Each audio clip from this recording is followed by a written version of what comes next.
Hello guys, कैसे हैं आप सभी। लेकर आ चुका हूँ सोलो लेवल ड्रैगन रॉक एक और नया चैप्टर। एपिसोड की स्टार्टिंग होती है और हमें फर्स्ट सीन में हमें एक बंदे के हाथ में हमारे जिन्नू का ब्रेसलेट दिखाया जाता है, जो होते हैं चोईजंग।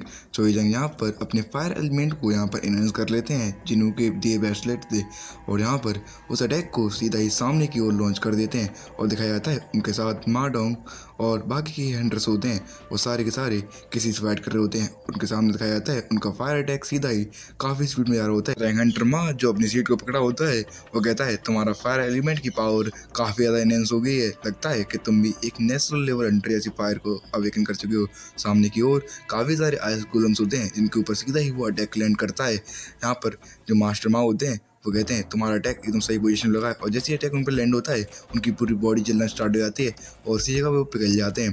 तभी जो मास्टर माँ है चोईजंग, तुमने तो यहाँ पर कमाल कर दिया है, अब बाकी का मैं संभाल लूंगा, और वो आगे बढ़ने लगते हैं। तभी पीछे से चोईजंग कहता है वो मास्टर माँ अभी ये खत्म नहीं हुआ है, सारे गोलम्स अभी मरे नहीं हैं। और वो आगे बढ़ रहे होते हैं, तभी उनके ऊपर एक गोलम अटैक करने वाला होता है और वो जस्ट उनके पास आ चुका होता है। इस जगह यहाँ पर मास्टर माँ कहते हैं तुम यहाँ पर मेरे ऊपर अटैक करने वाले हो, और एक स्माइल देते हैं और पीछे मुड़ के देखते हैं उस गोलम को, और यहाँ पर एक्टिवेट करते हैं अपनी शील्ड को, जो कि इस सुअर ने ही उन्हें दी होती है। उस शील्ड की पावर होती है कि आपके डिफेंस को 90% से इंक्रीज कर देना, और यहाँ पर उसके बारे में काफ़ी कुछ लिखा है। यहाँ पर माडोंग सीधा ही अपनी एक न्यू स्किल का यूज़ करते हैं, जिसकी वजह से उनका फिगर जो होता है अचानक से बड़ा हो जाता है। उन्होंने यहाँ पर यूज़ किया होता है जाइंट फॉर्म लेवल 1, इसी के साथ उनका फिगर बड़ा होती है, उसके ऊपर अटैक करते हैं और उसके अटैक से बच जाते हैं। आइस गोलम अभी भी मरा नहीं होता है, और उसे पूरा ख़त्म करने के लिए उसके पीछे पहुंच चुका होता है यहाँ पर ए रैंक हंटर किम, जिसके पास भी हमारे सू का एक वेपन होता है, जो कि एक शैडो आर्मर, जिसकी एबिलिटी होती है आपको अनलिमिटेड डिफेंस प्रोवाइड करवाना और उसके साथ स्ट्रेंथ भी। अगर आप अपनी यहाँ डिफेंस को लेस कर लेते हैं तो आपकी अटैकिंग पावर 90% की हो जाएगी, और वो ऐसा ही करते हैं और एक्टिव करते हैं अपनी ऑफेंसिव स्किल को। जैसे ऑफेंसिव स्किल यूज़ करता है यहाँ पर किंग, और सीधा ही इस गोलम के चेहरे पर पंच मारता है पीछे से, और उसका पंच इतना पावरफुल होता है कि वो गोलम को बीच में से फाड़ कर ही बाहर निकल आता है। किंग कहता है शैडो वेपन्स काफ़ी ज़्यादा पावरफुल है, मैं इस वेपन को अभी यूज़ करना स्टार्ट किया हूँ, मुझे लगता है मेरे पास एक एस रैंक जैसी पावर आ चुकी है। ये वेपन सू ने सभी को प्रोवाइड करवाए हैं, मुझे लगता है सू के पास काफ़ी सारे हिडन चार्म्स हैं जो कि वो इस एस रैंक की डंजन के अंदर यूज़ करने वाला है। वो पीछे की ओर देखता है जिस तरफ से ब्रेकू और उसके सारे साथी आ रहे होते हैं। ब्रेकू के साथ होती है बेटी मीहो, और उसके पीछे चल रहा होता है हमारा एक और ए रैंक का हीरो। वो तीनों यहाँ पर आ जाते हैं। ब्रेकू कहता है तो तुमने यहाँ पर काफ़ी कुछ संभाल लिया है, तुमने यहाँ पर काफ़ी सारे गोलम्स को मार दिया। और हमारा जो दूसरा बंदा होता है जो एक ए रैंक हंटर है, उसका नाम होता है सोंगी। सोंगी कहता है यहाँ पर सभी लोगों को सू ने शैडो वेपन्स दिए हैं, बट मुझे इसके लिए मिला है क्योंकि सू के पास इनफ टाइम नहीं था कि मेरे के लिए एक और वेपन बना सके। फिर भी ये काफ़ी ज़्यादा अच्छा चल रहा है, यहाँ पर सारे के सारे हंटर काफ़ी अच्छे परफॉर्म कर रहे हैं। किम और बाकी सारे लोग अचानक से वहाँ पर बातें करने लगते हैं। जिस तरफ चोईजंग कहता है तो चलो हमें यहाँ से जल्दी चलना चाहिए। तभी ब्रेकू कहते हैं कि यहाँ पर ग्रिम रीपर वाले तो वो यहाँ पर है ही नहीं, और हमारा मेन लीड सू वो भी अभी यहाँ पर नहीं आया है, हम लोगों को पहले यूनाइट होना होगा, उसके बाद हम बॉस की तरफ बढ़ेंगे। बट चोईजंग कहता है कि ये सारी बातें यहाँ पर मायने नहीं रखती हैं, क्योंकि ग्रीन रीपर गिल्ड के यहाँ पर जो हंटर्स हैं वो सारे के सारे एस रैंक के हैं। अपना चश्मा ठीक करते हुए चोईजंग कहता है और उसके अलावा हमारा सुओ ने यहाँ पर पहले अकेले डिसाइड कर लिया था कि वो डंजन के अंदर अकेला ही यहाँ पर पहले हंटिंग को शुरू करेगा, और वो ऐसा कर भी रहा होगा, और वो हमें आगे जाकर बॉस के रूम पर ही मिलेगा, और बाकी के वो 3 हंटर भी यहाँ पर हमें बॉस के रूम में मिलेंगे। इस जगह हमें रुकना नहीं चाहिए और जल्दी से आगे बढ़ना चाहिए। मास्टर माँ एकदम से जोश में आ जाते हैं और कहते हैं चलो यहाँ से चलो, और सीधा हमारा सेम स्टेप लगाता है एक बंदे के ऊपर जिसके काफ़ी बड़े पैर होते हैं। तो आप लोग समझ ही गए हैं ये one and only Thomas Andre है, और वो इस फील्ड में चल रहा होता है जैसे कि वो अपने घर पर हो, उसे कोई भी यहाँ पर फिक्र नहीं होती है। दूसरी तरफ उसे पीछे से कोई देख रहा होता है, और अचानक से हमें उसी की तरफ सीन दिखाया जाता है। यहाँ पर वो कोई और नहीं तारिम, और उसके साथ होता है ली इन शॉक, जो कि उसका अपोस्टल बन चुका है। और ली जो हमारा तारिम होता है वो कहता है कि मैं इस जगह आया हूँ कि मैं थॉमस आंद्रे को अपना एक फॉलोअर बना सकूं, और जैसे ही मेरे पास नेशनल लेवल हंटर की पावर होगी उससे मैं दुनिया में काफ़ी ज़्यादा चेंजेस ला सकता हूं। और इन कार्ड्स को इकट्ठा करने के बाद, मतलब कार्ड्स का मतलब होता है कि यहाँ पर इन सारे जो एस रैंक के हीरोज़ हैं उनको अपना बनाने के बाद वो यहाँ पर वॉर को छेड़ देगा और सारे के सारे काफ़ी ज़्यादा लोग मारे जाएंगे। तभी इतारिम शुरू करता है अपने हाथ में कुछ मैजिक सा, जो कि होता है हमारा इमेजन फ्रेगमेंट, और उसके हाथ में आ चुका होता है, जो कि एक नेशनल लेवल हंटर को भी अपने आप में यहाँ पर वो जो फॉलोवर है उसका बना सकता है। और सीधा ही यहाँ पर तैयार हो जाता है उसको लॉन्च करने के लिए थॉमस आंद्रे के ऊपर। और जैसे करने वाला होता है, पीछे से कोई कहता है रुक जाओ, और हमें थॉमस आंद्रे की तरफ दिखाया जाता है जिसे अभी भी बनक नहीं होती है, उस वक्त लॉन्च होने वाला है। और दिखाया जाता है जिसने कहा होता है रुक जाओ, वो होता है क्रीम रिपर गिल्ड का गिल्ड मास्टर। यहाँ पर वो जैसे ही यहाँ पर इतारिम को ये सब कुछ करते हुए देखता है, वो कहता है अगर तुमने यहाँ पर नहीं रुके तो ये काफ़ी ज़्यादा गलत होगा। फिर अब इतारिम जैसे ही गिल्ड मास्टर को देखता है, जल्दी से जो फ्रेगमेंट होता है उसे छुपा लेता है और सीधा ही कहता है कि गिल्ड मास्टर, मुझे लगा था कि आप मुझे शायद से बॉस रूम में मिलेंगे, बट हमारी मुलाकात यहीं हो गई।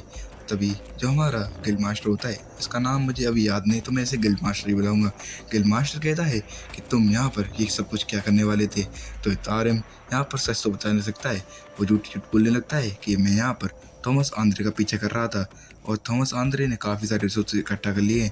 मैं उसके ऊपर पीछे से अटैक करने वाला था और उसके बाद जितने भी रिसोर्सेज थे उन्हें अपने पास लेने वाला था। बट यहाँ पर गिल्ड मास्टर अभी अपना बोर्ड रेडी करके खड़े होते हैं। वो कहते हैं तुम यहाँ पर किसी के ऊपर पीछे से हमला नहीं कर सकते, ये बिल्कुल हंटर की रूल्स एंड रेगुलेशन के खिलाफ है। और तुम किसी भी जो गिल्ड चलाता है गिल्ड मास्टर, उसके पीछे चुपके हमला करोगे, ये सारे के सारे कायरों के यहाँ पर सबूत हैं। और तुम मुझसे कब तक झूठ बोलने वाले हो कि तुम यहाँ पर हमारे साथ नहीं हो। और जैसे ही जो हमारा गिल्ड मास्टर होता है ये बात बोलता है, तो जो इतारिम होता है वो भी काफ़ी शौक हो जाता है। गिल्ड मास्टर बोलना स्टार्ट करता है कि तुमने ही यहाँ पर जो प्लेन क्रैश है वो करवाया था अपने इस एस रैंक दोस्त के साथ, शायद से ये भी तुम्हारे साथ मिल चुका है। इसका नाम है ली इंस्योक। इसने यहाँ पर अपनी एबिलिटी का यूज़ करते हुए प्लेन को ब्लास्ट करवाया था ना। तो यहाँ पर दोनों एकदम से फ्रीज खड़े होते हैं और इतारिम तो बिल्कुल यहाँ पर अटैक पोजीशन में आ चुका होता है। वो कहता है तो लगता है कि तुम्हें सब कुछ पता चल चुका, तुम्हारे जो सेंसेस हैं वो काफ़ी ज़्यादा शार्प हैं, बट मुझे लगा नहीं था कि तुम इतनी जल्दी प्रेडिक्ट कर लोगे कि ये सब कुछ मैं नहीं किया है। बट अगर तुमने ये सब कुछ जान ही लिया है तो अब तुम भी यहाँ पर कुछ कर नहीं पाओगे, क्योंकि अब मैं भी यहाँ पर पीछे नहीं हटने वाला हूँ। अगर तुम मेरे रास्ते में आओगे तो मैं भी तुम्हें अपना फॉलो बनवाऊंगा, जैसे तुम्हारे यहाँ पर ली मिनसन के संग गया था। और जैसे ही ली मिनसन का नाम सुनता है यहाँ पर काफ़ी हैरान हो जाता है हमारा गिल्ड मास्टर। तो कहता है अच्छा, तो तुमने यहाँ पर ली मिनसन को कुछ किया था, मतलब कि तुम ही हो उसकी मौत के कारण। दूसरी तरफ इतारिम सोचता है कि अगर मैंने ये फ्रेगमेंट इसके ऊपर यूज़ कर दिया तो ये पेश चला जाएगा, क्योंकि ये एक नेशनल लेवल हंटर के लिए था। बट मुझे इसको यहाँ पर कुछ ना कुछ करके यूज़ तो करना ही पड़ेगा, क्योंकि अब मेरी फाइट इससे होने वाली है। तो क्या सोचता हूँ मैं, और सीधा ही यहाँ पर ली इंस्युक को ऑर्डर देता है अटैक करने के लिए। दूसरी तरफ गिल्ड मास्टर भी रेडी होता है, बट उसके लिए काफ़ी ज़्यादा देर हो चुकी होती है। सीधा ही ली इंस्युक उसके पीछे पहुँच चुका होता है, जब तक यहाँ पर जो गिल्ड मास्टर है अपना एरो सीधा ही उसके ऊपर तान चुका होता है। और इसी के साथ हमारा दूसरा शिफ्ट जाता है यहाँ पर आरसा के ऊपर। आरसा के हाथ में भी एक फ्रेगमेंट होता है ग्रीन कलर का, जो कि वो यहाँ पर यूज़ करने वाली है सिरका के ऊपर। सिरका जो होती है वो यहाँ पर आरसा के पूरे कंट्रोल में आ चुकी होती है। मतलब ये नहीं कि अभी उसने यहाँ पर उसके ऊपर फ्रेगमेंट यूज़ कर दिया है, उसने यहाँ पर उसे पूरा तरीके से जैसे यहाँ पर रोक के रखा होता है कि वो कुछ कर ना पाए। और उसने अपने सेंटीपीड को आगे बुलाया था। सेंटीपीड जैसे ही आगे आता है, उसके हाथ में यहाँ पर जो फ्रेगमेंट पकड़ा होता है उसने यहाँ पर सीधा ही उस जो सेंटीपीड होता है सीधे देती है। और यहाँ पर जो उसके पीछे खड़ी होती है पिया, वो कहती है कि अगर तुम यहाँ पर शांत रहोगी तो हम तुम्हें आसानी से यहाँ पर हमारे जो आर्स मैम है उनका सबऑर्डिनेट बना देंगे, बट अगर तुम यहाँ पर ज़्यादा फोर्स करोगी तो तुम्हारे लिए अच्छा नहीं होगा। दूसरी तरफ सिरिका यहाँ पर काफ़ी परेशान होती है, वो मन में सोच रही होती है ये सब यहाँ पर क्या हो रहा है। ये औरत मतलब कि ये ह्यूमन जो होती है वो यहाँ पर मेरे साथ क्या करने की कोशिश करना चाहती है, ये मुझे यहाँ पर कैद कर रखी है। इसके पास भी अचानक से काफ़ी सारे मॉन्स्टर भी हैं, क्या ये यहाँ पर मुझे मारने आई है। प्लीज़ मेरी कोई हेल्प करो, मुझे अपने सभी भाई बहनों को बचाना है। प्लीज़ ग्रैंडफादर मेरी हेल्प करें, कोई तो आप मुझे बचाने चाचा। और जैसे ही यहाँ पर फ्रेगमेंट जो होता है उसकी बॉडी पे एंटर करने वाला होता है, अचानक से यहाँ पर हमारा शैडो जो सोल्जर होता है अपीयर होता है और सीधा ही यहाँ पर सेंटीपीड को अपने हाथ से पकड़ लेता है। और उसे जैसे पकड़ता है यहाँ पर हमें दिखाया जाता है उसका हाथ ही अभी बाहर निकला होता है। और जैसे ही यहाँ पर आरसा शैडो सोल्जर को देखती है वो कहती है ये नहीं हो सकता। यहाँ पर जो सोल्जर का मतलब है कि इस लड़की ने शायद से यहाँ पर जो शैडो हायर है उसके साथ कॉन्ट्रैक्ट बना लिया है। बट ये कैसे हो सकता है कि शैडो हायर ने इसे पहले ढूंढ लिया, उसे ये पता चल गया कि ये फ्रोस्ट मोनार्च की हायर है और ये होता है तो मेरे के लिए काफ़ी ज़्यादा प्रॉब्लम हो जाती है। बट दूसरी तरफ हमें दिखाया जाता है जैसे जिस आदमी ने उस सेंटीपीड को पकड़ा होता है वो सीधा ही पूरा शैडो सोल्जर बन के बाहर आ जाता है और उस सेंटीपीड को पकड़ कर 2 हिस्सों में तोड़ देता है। सिर्का काफ़ी ज़्यादा हैरान है कि उसकी बॉडी के अंदर ऐसा शैडो सोल्जर रुका था। बट वो कहती है शायद से ये हुओ का है, क्योंकि ये हुओ ही समन कर सकता है और वो हुओ चिल्ला रही होती है। इससे यहाँ पर जो आरसा होती है वो समझ जाती है कि इसने यहाँ पर सुओ से पहले मिल चुकी है ये। बट आरसा कहती है मेरा फ्रेगमेंट ही टूट चुका है और मेरे पास इसके अलावा कोई फ्रेगमेंट था ही नहीं।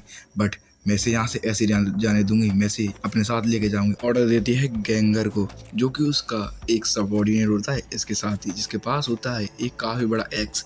और वो यहाँ पर गैंगनार से कहती है इस लड़की को मेरे पास लेके आओ। और जो सिरका होती है वो अभी काफ़ी ज़्यादा डर रही होती है। जैसे सिरका को सोचती है कि मुझे यहाँ पर बिल्कुल भी होल्ड नहीं करना है, मुझे इसके ऊपर अटैक करके पहले इस लड़की को मार देना है। और सीधा ही यहाँ पर आंख बढ़ती है आरसा के ऊपर अटैक करने के लिए। बट काफ़ी ज़्यादा देर हो चुकी होती है। उसके सामने आता है गैंगर सीधा ही सामने आकर अपने जो वेपन होता है उसके हाथ में सीधा ही यहाँ पर पेट में मारता है। जो सिरका की हालत काफ़ी ज़्यादा ख़राब हो जाती है एक अटैक में। दूसरी तरफ से शैडो सोल्जर यहाँ पर गैंगर के ऊपर अटैक करता है और गैंगर यहाँ पर बिना ही पलक झपकाए उस शैडो सोल्जर को बीच में से काट देता है। उसकी स्पीड ज़्यादा होती है कि हमें यहाँ पर बिल्कुल भी उसको दिखता ही नहीं है कि कब उसने यहाँ पर शैडो सोल्जर को बीच में से काट दिया और अभी भी खड़ा होता है। बट उसके हाथ में होती है सिरका की गर्दन, जैसे कि लग रहा होता है कि वो सिरका को अब इस जगह पर ही ख़त्म कर देगा। तो यहाँ पर आरसा से ऑर्डर देती है कि मैंने तुमसे ये नहीं कहा है कि इस लड़की को यहाँ पर मार देना है, ये मुझे चाहिए और मुझे ये यहाँ पर अपने सबऑर्डिनेट बनाना है इसे। जैसे इसका ऑर्डर सुनता है यहाँ पर गैंगर डर जाता है और सीधा ही सिरका को लेकर आगे बढ़ने लगता है यहाँ पर आरसा के पास। आरसा जैसे उसे देखती है काफ़ी खुश हो जाती है, कहती है तुम तो यहाँ पर काफ़ी ज़्यादा पावरफुल हो चुके हो गैंगर, तुमने तो यहाँ पर इतनी अधिक शैडो सोल्जर को मार दिया। अब ये फ्रॉस्ट लेडी है, मतलब कि फ्रॉस्ट मोनार्च के डिसेंडेंट इससे निपटा जाए और अपने जो बीस्ट मोड में होती है वो आने लगती है, मतलब कि आर्ट फॉर्म में यहाँ पर बनने लगती है। उसके चेहरे पे काफ़ी सारे टेंटिकल्स भी आ चुके होते हैं। बट इस प्रोसेस में यहाँ पर हमें पीछे को दिखाया जाता है, पीछे से कोई यहाँ पर जंप करता है और सीधा ही यहाँ पर आरसा के पीछे आ चुका होता है। आरसा भी इसे महसूस कर लेती है और काफ़ी घबरा भी आती है। कहती है मतलब कि शैडो हायर आ चुका है और घबराते हुए जैसे पीछे देखती है सीधा ही जहाँ पर सुओ ने अटैक कर दिया होता है। बट इस जगह गैंगर आकर उसके अटैक को ब्लॉक कर देता है। गैंगर ने अपनी पूरी पावर को यूज़ किया होता है। जो आरसा होती है वो सीधा ही यहाँ पर सिरका को अपने हाथ में ले लेती है और पिया से कहती है भागो यहाँ से। कहती है तुम इसे यहाँ पर रोको, मुझे यहाँ से निकलना होगा। सुओ कहता है कि यहाँ से कोई नहीं जाएगा, तुम्हारी हिम्मत कैसे हुई इस लड़की को अपने पास रखने की, और तुमने इसे काफ़ी चोट पहुँचाई है। अगर तुमने इस लड़की को अभी नहीं छोड़ा तो तुम्हारी हालत काफ़ी ज़्यादा बुरी हो सकती है। और इतना कहने के बाद वो अपने रेंज मोड में आ जाता है। सुओ सामने को देख रहा होता है। दूसरी तरफ सिरका यहाँ पर सुओ को देखने के बाद काफ़ी खुश होती है। वो कहती है वो प्लीज़ मुझे बचा लो। वो अपने रेंज मोड में आ चुका होता है और सीधा ही गैंगर के ऊपर एक अटैक लैंड करता है। गैंगर उसे ब्लॉक करने की पूरी कोशिश करता है, बट सुओ का अटैक इतना पावरफुल होता है कि गैंगर के हाथ काँप रहे होते हैं। गैंगर कहता है कि ये कैसी पावर है शैडो हाई की, मुझे लगा था कि ये बस शैडो समन्स को यहाँ पर समन कर सकता है और उनसे लड़ता होगा, बट इसकी पावर काफ़ी ज़्यादा है। ये अपने मन में सोच रहा होता है और उसकी पावर इतनी ज़्यादा होती है कि उसकी पूरी आसपास की ज़मीन यहाँ पर सेट होने लगती है। जो हमारा गैंगर होता है वो अपनी पूरी कोशिश करता है और अपनी पूरी पावर को लगाते हुए सीधे अपने वेपन से दोबारा से अटैक करता है। बट हमें दूसरी तरफ दिखाया जाता है जो हमारी आरसा होती है और पिया, जहाँ पर दोनों भाग चुके होते हैं उस जगह से, और सीधा ही भागते हुए यहाँ पर आरसा कहती है जल्दी से पिया यहाँ पर पोर्टल खोलो, हमें यहाँ पर कुछ भी करके यहाँ से निकलना होगा। और पिया जल्दी से जाकर आगे की तरफ एक पोर्टल खोलने लगती है और जैसे ही वो पोर्टल खोलने वाली होती है यहाँ पर पीछे से कोई कहता है कि तुम्हारी हिम्मत कैसे हुई इस जगह से आगे बढ़ने की, मैंने तुमसे यहाँ से जाने के लिए नहीं कहा था। और पीछे से आते हुआ औरत देखकर आरसा काफ़ी घबरा जाती है।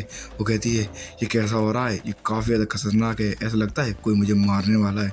पीछे दिखाया जाता है जो हमारा सुओ है उसने गैंगर को पहले हरा चुका है, जैसे कि गैंगर उसके लिए कुछ है ही नहीं, जबकि गैंगर की पावर भी काफ़ी ज़्यादा थी। सुओ ने उसे इतना ज़्यादा मारा होता है कि वो नॉकआउट पड़ा होता है ज़मीन के ऊपर और सुओ उस जगह से उठते हुए आगे बढ़ता है।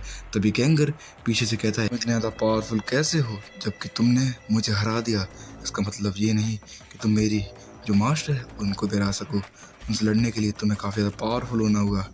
तभी सू कहता है कि अगर तुमने सिरका को नहीं छोड़ा तो मैं यहाँ पर किसी को भी जिंदा नहीं आने दे दूंगा, जल्दी से उसे छोड़ दो। और यहाँ पर दोबारा सू ने अपने रेंज मोड को एक्टिवेट किया होता है, बट हायर अप्स में उसने अपने आसपास के जितने भी जो शैडो सोल्जर होते हैं उनको अपने वेपन्स में कन्वर्ट कर लिया होता है। उसकी स्ट्रेंथ, उसकी एलिटी सब प्लस हो चुकी होती है। उसकी स्ट्रेंथ जो होती है वो काफ़ी ज़्यादा अप हो चुकी होती है। और हमें सू का करंट लेवल दिखाया जाता है जो होता है 75। यहाँ पर उसकी स्ट्रेंथ के पॉइंट जो होते हैं वो अब दोगुने पहुँच चुके होते हैं। इस जगह सू की पावर और स्ट्रेंथ काफ़ी बढ़ चुके हैं। और क्या वो आरसा को यहाँ पर हरा पाएगा या फिर आरसा भाग जाएगी यहाँ पर जो फ्रॉस्ट नॉर्थ की बेटी को लेकर? तो ये हम देखेंगे नेक्स्ट चैप्टर में। अगर आपको नेक्स्ट चैप्टर देखना है तो प्लीज़ मेरे चैनल को सब्सक्राइब कर दें। वीडियो अच्छी लगती है तो वीडियो को लाइक ज़रूर कर दें।